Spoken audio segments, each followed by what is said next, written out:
ჰიდროიზოლაცია შიგნიდან. გამოსავალია თუ თვითმოტყუება. ბევრი ადამიანი ფიქრობს, რომ თუ კედელი ნესტიანია, საკმარისია შიგნიდან ჰიდროიზოლაციის გაკეთება და პრობლემა მოგვარდება.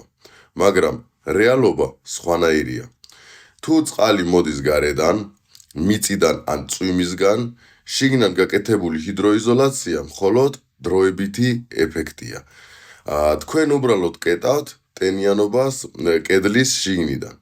მაგრამ რა ხდება სინამდვილეში?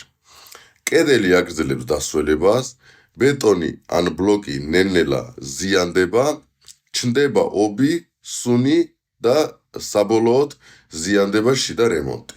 პირველი გამოსავალი არის ჰიდროიზოლაცია გარედან, სადაც წყალი პირველივე ეტაპზე ჩერდება. თუ პრობლემა გარედან მოდის, ანუ მკურნალობა უნდა დავიწყოთ გარედან, არადა შიგნიდან. შიგნიდან ჰიდროიზოლაცია შეიძლება იყოს მხოლოდ დამატებითი დაცვა, მაგრამ არა ძირითადი.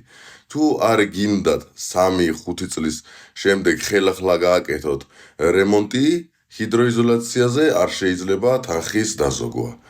დამატებითი კითხვები მომწერეთ კომენტარებში. გამოიწერეთ ჩვენი არხი, აქ ვსაუბრობთ მშენებლობაზე, იმ ძირითად ნაწილზე, რომელიც არის აუცილებელი. რაც შეეხება თქვენი შენობა-ნაგებობის მშენებლობაზე, გამომიგზავნეთ პროექტი და დაგითვლით ხარსაღბიძს.